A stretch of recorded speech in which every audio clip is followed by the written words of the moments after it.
Hi everyone, Howard from startupremarkable.com here. How do we take our startup from vision to exit?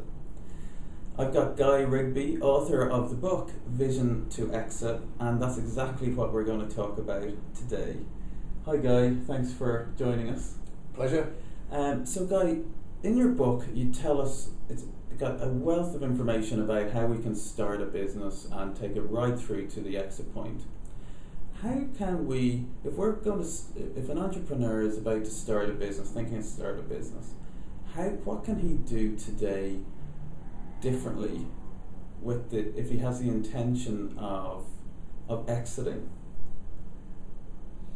Okay, what does he do differently today with the intention of exiting? Well, actually today, most businesses are started by people who want to exit them.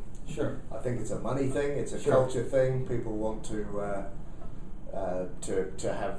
have the kudos of building and selling a great business. Sure. Unfortunately, not many people actually make it. Sure. It's just one of those facts. Sure. The good news is that it's probably easier to start a business today than it's ever been. Mm-hmm. Should I be looking at the camera? Either or. Okay, Either sorry, or. does it matter? Absolutely, either or. Okay, so it's probably easier today to start a business than ever been. It's not difficult to actually start one up. It's easier to acquire a company. Sure. It's easy to do your registrations and all of that sort of stuff. And actually, it's, people have got used to this idea of building a virtual company. Mm. So you can operate from anywhere. You don't need offices. You can use variable cost staff. So if you need some help in building the business, you can employ it and you can pay it by the hour. Sure. The old model was you had an office, you had a staff, and it all cost a lot, and then the downturn came and actually suddenly you were in big trouble. So it's changed. But then again, in the old days there wasn't quite so much competition around. Yeah. So there were less people in the market doing the stuff that everyone wants to do today. Yeah. A really good example I heard the other day. I think there are 450,000 people now studying some kind of marketing. Is that right? I was one of them. Yeah. Well, there you go. But where are all the jobs? That's what I'd like to know. Where are all the businesses? Sure. There are a lot of marketing consultancies around, a lot of PR people around, etc., etc. So you're going to have to really excel to make a business like that work. Yeah. At scale. Yeah. So what I actually say to people is that, look, if you want to build a business, you've got to decide on, before you start really, what kind of business you're going to build. Are you going to build a big business? Because if you're going to build a big business, you need a big vision. Yeah. And you need to figure out whether that vision is realistic and whether it's scalable. Yeah. Right? And then you have to have the rounded capability to be able to get from vision to reality. Yeah. Which means you've got to create a plan, a roadmap, which you can then follow, and then you've got to start to think about recruiting people who can actually do the stuff, because you start as an artisan, you start as a worker, and then you become a hero because you do everything. And then you become a meddler because you interfere in everything else that your employees are doing once you've got some. And it's only very, very few people who go through the meddler stage. Okay. They hit that glass ceiling and they're stuck. Is that right? Yeah. Okay. And it's only when you can say, actually, I'm going to be a strategist, I'm going to leave that meddling behind. Okay. That you build that great business. But it's a challenge. Absolutely. And Guy, this is such good advice. Now, I know when I was in university, I set up a business and it was just so not scalable, but I just didn't know any different. I just thought, I had these great plans, but it just wasn't the right type. It wasn't the right vehicle that could get to the place where I wanted to. How does an entrepreneur know if he's starting up and has an idea for a business? How does he do a bit of a reality check to see if it's going to get him to where he wants to get to? I think I don't think it's that complicated to work out. Yeah. When you're thinking of starting a business, if you're a self-employed plumber, right? Yes. That's a business. Yes. Okay? Is it a scalable business? Okay? Well, as a self-employed plumber, it's not a scalable business. But then again, maybe you could employ 20 plumbers. Yes. Right? And then maybe you could build a model around those 20 plumbers, and maybe you could franchise that model in regions. Sure. And blah blah blah. So you have to figure out what is reality. sometimes it's easy. There are some businesses. Being a self-employed plumber is not a scalable business. Right? You'll make a living. You probably have a great life. You charge people a lot. You can turn up when you like, and you go home early. All right, so all of those things are okay. But actually, are you going to build that scalable business? So the ones who do manage to build scalable businesses are ones that are potentially less labour intensive. Okay. The ones where some other facet of the service does the legwork. So a great example is a software business, isn't it? Right, a piece of software that is licensed over and over and over again. Yeah. You know, it's the pennies for the CD. Yeah, but actually millions of people want to use it. What a great tool if you're successful at dominating a particular area of the market. Sure. A business like Google, where it's a viral business, and now when they started, they didn't know how they were going to make money out of it. They hadn't figured that out. So just like Twitter today, but they still haven't. Yes. So it's a challenge. I mean, but the answer is it should be relatively obvious whether there's any opportunity to scale a business when you start. And if you want to, not many people used to think like this 25 years ago. Most people just did a job. Most people just started a business. They were really, really happy in a family business or whatever it was, and they just did what they did. They didn't think about scaling it up and exiting and all the rest of it. Nobody did that sort of stuff. Now, if you want to exit the business, you've got to do something different. And if an entrepreneur wasn't quite sure if it was scalable, who's a good person to maybe ask if they needed a second opinion? Someone that would tell them the truth normally. Okay. Well, I do think that. This leads on to a slightly different answer actually. Okay. Which is that it can be quite lonely as an entrepreneur. And there's a hell of a lot of reinventing the wheel that goes on. Okay. So here we're talking about presumably younger entrepreneurs who haven't necessarily been around. Before. First time round. Both, etc. So there is an enormous amount of wisdom out there. There are mentors. I don't mean to sound boring, but there are mentors, non-executive directors, people who know this stuff, and if you need to find one.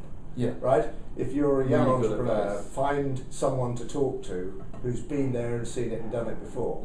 And they're going to be thrilled to speak to you. They might even invest in you. Fantastic. You might not want them to invest in you. Sure. But they.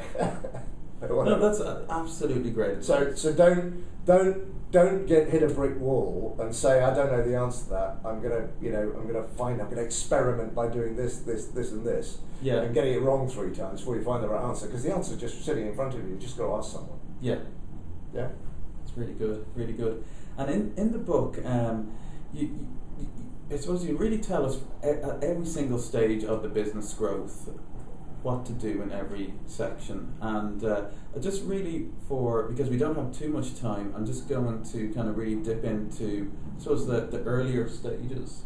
And I really like it. You identify 4 or 5 kind of real factors. You recommend that an entrepreneur highlights kind of 4 or 5 factors to success in the first kind of 3 years or so. What kind of recommendations would you put down? Would you advise an entrepreneur who's trying to decide what those critical success factors should be over the first 3 years? Well, they depend on the business, right? Okay. Different businesses will have different critical success factors. So my top tips on strategy, as you say, I try to figure out what the 5 or however many it is, I can't even remember now how many I say, but a number of actual factors that you measure carefully to see whether or not you're on track. So for example, if you're building a website, an e-commerce site, with some kind of information engine alongside it, your first measure will be how many unique visitors you're getting coming to the site, right? And if that's growing or not, right? Your second measure may be how many of the particular products on the site you're selling, in what quantities. So it might be financially related, it might be unit-based numbers or whatever it may be, right? But what you've got to do is you've got to give yourself the confidence that you're on the right track. I'll tell you a good example. Nick Jenkins, a movie, okay? He spent millions of pounds building moon peak. But he had the total confidence to do that because he had measured the critical success factors around the business, right? And he knew that it was only a matter of time before the money out and the money in crossed. Yeah. He knew it because he could predict it. I remember reading that in the book actually. Based on really his, good. yeah. So he could predict it. So he wasn't, when he put another £1 million in or someone else's million, he wasn't taking a risk or not knowingly. Yeah, he believed in the model, and he could only do that because he had his finger on the pulse. Sure. So the question is, which pulses do you need to measure and feel, right, as you grow your business, to know that you're on the right track? Yeah. Because a lot of people say, oh yes, we had lots more visitors to our site, but unfortunately our revenues didn't go up. Well, that would tell me something. Yeah, we had loads of people going to the site, but they're not buying anything. Oh yeah, sure. Maybe we've got the wrong product. Sure. Yeah. So you just have to figure it out. Hotels measure room occupancy. Airlines measure seat, occupancy. They measure extra revenues for how many coffees people buy. They measure all that stuff. And for someone starting out, then, would you recommend they kind of look across the industry and see what is the best practice? Yeah, definitely. I mean, there will be metrics in the business, and that's the answer, to try and find out what they are, and try and measure yourself against them. And there's plenty of places to look on the internet to find that stuff out. Sure. And Guy, during the book you've interviewed a lot of successful entrepreneurs. You're successful yourself. What do you see the differences are, the common kind of traits between these successful entrepreneurs and maybe the people that just don't quite live up to either expectation, or they just don't get to the place where they're trying to get to? Some people do, and some people don't. Okay. Well, I think it's a very complicated world out there. Sure. Lots of people get there in lots of different ways. There's a guy featured in a book called Piers Daniel. He is a whole entrepreneur. Okay, he won't mind me saying this. I think he's only about 29 now or something. Might be 30. I'm guessing, but about that.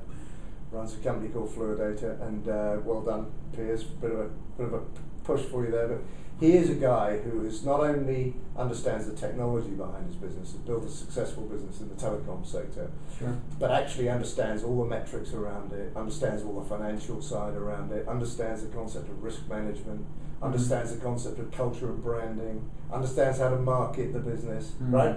So he's got all the parts, he's got all the pieces, and he knows how to put them together. Now, some people aren't like that. Okay, there are people who have a great idea, but actually can't really make it happen, because an idea is nothing. Yes. Unless you handle it correctly, unless you treat it properly. So there are those guys, and those are the guys who need to build some sort of team around them to actually execute it. If they know they're onto something, they need to get teams around them. I'm not sure I've actually answered the question because I've forgotten what the question was. But yeah, I was just really kind of absolutely. It's a great answer, and it's really interesting. And I suppose that I was asking about what do you see in the successful entrepreneurs you've dealt with, and also with yourself, that you do that maybe the unsuccessful ones don't? Well, I think the successful ones have vision. Right? Yeah. They have enormous passion. Yeah. Because if you haven't got, it's bloody hard work building a business. Okay. If you're not passionate about it, you won't do it. Yeah. Right. You'll give up somewhere and lie down and roll over. Right. So you've got to be passionate. You've got to keep going. Never ever ever give up. Right. So those are certain things. Then what you've got to do is you've got to build a proper plan, a roadmap to get you there. Because if you haven't got a roadmap, you're swimming around, flying by the seat of your pants, not really quite sure what direction you're going. And that's where these critical success factors come in. Part of that roadmap. As part of the roadmap, you work out what you have to achieve. Because money is finite. Yeah? So it will cost money to start a business, unless you're very lucky. And I've seen some that have just taken off from day one. So you need that business plan. And ultimately, to grow, you're going to need to take some people on. Yeah, and the question is, who do you take on, in what order, etc., etc. And it's people, I suppose, who understand how to go from that first vision all the way through to getting that first bit of management lined up, and successfully don't run out of cash on the way, that finally succeed and make it. Sure, fantastic. No, it's really interesting. And if one question I love to ask is, if with everything you've seen now, if you could go back in time to and meet a young guy, maybe young guy about 18, 19, who's just about to start off and he's about to launch his first business, what's the one piece of advice you give yourself after everything you've seen with your business experience and also meeting other? Well, let me tell you a story, because I think this is relevant. As a kid, I ran a mobile discotheque. Cool. Okay, I ran a mobile. We used to go to parties and take all our kit with us and do all the rest of it. If I'd had any kind of nous about entrepreneurship, and because what I do, I've learned a hell of a lot of what I do. I've watched lots of people build great businesses, and I've watched some people completely fail. Yes. Right. So, but what I had there was a hobby business. I could have built that. I could have built that into a full leisure business doing all sorts of stuff, around that space. I could have multiple discotheques, a franchise of discotheques. I could have done all sorts of things. Sure. So I didn't realise what I had. Yes. Okay. So one of the things that people shouldn't do is miss opportunities. Okay. So because they may already have opportunities that are staring them in the face, and they don't get them. So that's one aspect of being an early entrepreneur. What was the question? Sorry. Well, yes, it's the one piece of advice you give yourself. You've got your mobile disco going on, and you come back in time, and there's one piece of business advice you give yourself back. As you're like 18 or 19. Okay. Well, my advice now would be it's my stock phrase: if it isn't broken, break it. Right. Okay. And that might sound a little weird. Yeah. But what it means is that there's always a better way of doing something. Right. So whatever you look at or see, you can think, how could that be done better or differently? Okay. Because that's your opportunity. Okay. That's the model. Now, a lot of people they take jobs in businesses, they work in their 20s and their 30s, and they get to 35, 40 years old, and they suddenly say, do you know, this company I work for, they do this thing, but they do it so badly. I could do it so much better. I'm going to go and do it myself. And then they go off and they build their own business, doing exactly what their employer did, that they've learnt about for 15 years, but they do it differently, better, etc., etc. So that again is an opportunity staring someone in the face. So, what's the one single thing? I think it's an impossible question to answer. One single thing, but for me, I live my life around. Can I tell you very quickly? Yeah. Four little phrases that go around my mind. All the time. I'm a service guy. I look after people. Entrepreneurs who grow businesses. I help them. I do. So it's pretty important that I'm available and all the rest of it. So my first one in my business: who cares wins. Who cares wins. Okay. Okay. So in my business, it's important to care, because if I don't care about you running your business, what loyalty will there be? What trust will there be between us? You have to know that I care. Sure. So I really care about the people I try to with. Okay. Sure. Second one is that if you've got a business and it's doing stuff, just kind of drifting around a bit, and you haven't quite figured out the vision as well as you should have done, you've still got a business, etc. You've got to experiment, right, to see how you can get out of that. So that's if you turn the same old handle, you get the same result. Okay, does that make sense? Yeah, absolutely. So if you keep turning the same, if it's not working and you keep doing the same thing, guess what? It's not going to work. Yeah. Okay. So you have to realise at some point that something needs to change.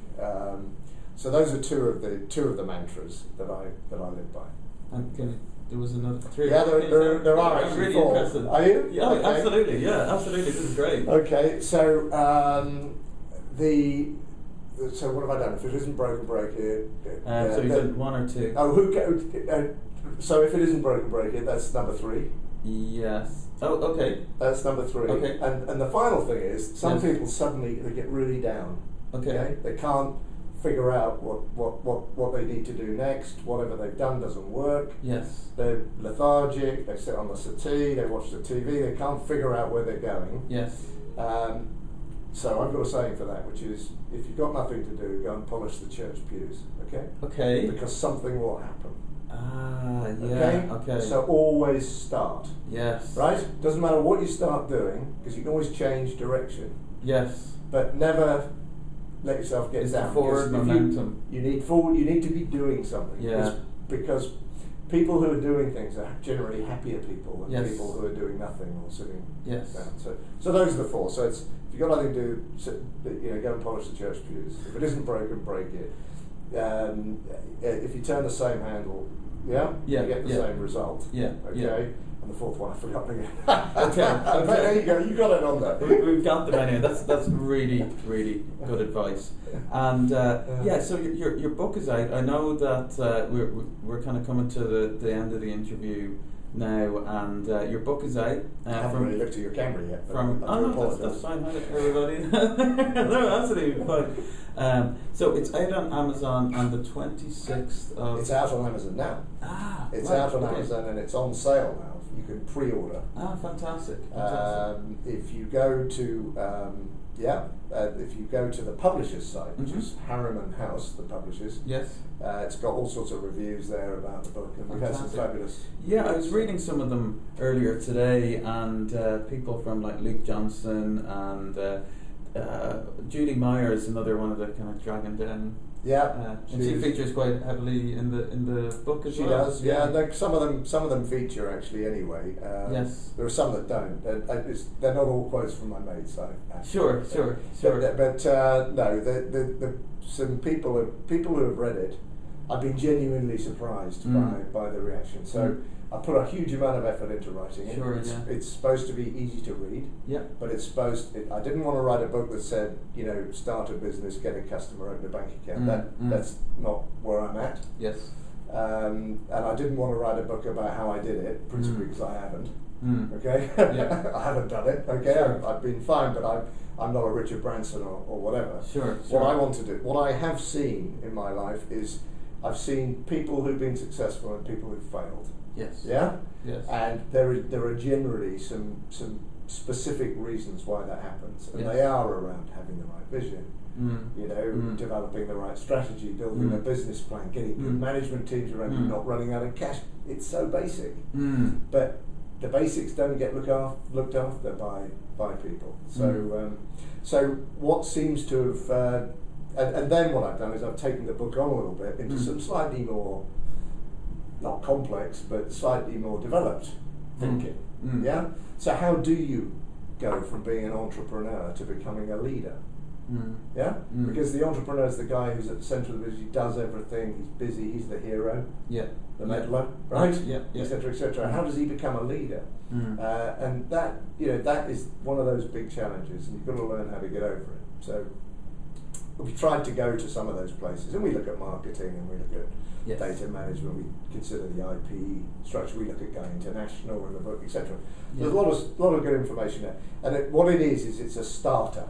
Yes. I'm not telling you that by reading my book you get all the answers. Yes. But you'll certainly know a lot of the questions.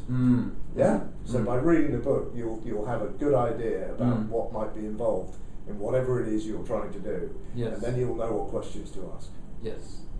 And the thing I really liked about it was it really has everything you need. You can read through it all at once, or you can read a bit when it's really relevant to you, and you can read another bit on, when you're taking on, there's everything from when you're planning your marketing plan to when you're taking on your first staff members, and you need that specific pieces of advice around that. So I really enjoyed it. I know it'll be do great things. So. Well, I hope so. Yeah. Well, my aim is that it'll help good businesses get better, and it'll stop a few failures as well. So. Yes, fantastic. Well, thank you, Guy. Thanks for joining us here on StartupRemarkable.com. And everybody, I'll put a link just below this interview to the link to both the publisher and to Amazon. And is there anywhere else we can find you online, Guy? Or if you look Guy Rigby up on Google, you'll find some videos and some things that people seem to have picked up. So you'll find it around. And if you want to buy the book, it's also at WH Smith. It's all over the place. Yes. And it'll be stored, it'll be in Waterstone's bookstores as well. So. Fantastic. Thanks, everybody. See you again soon. Thank you. Thank you for the interview. Oh, it was a pleasure. See ya.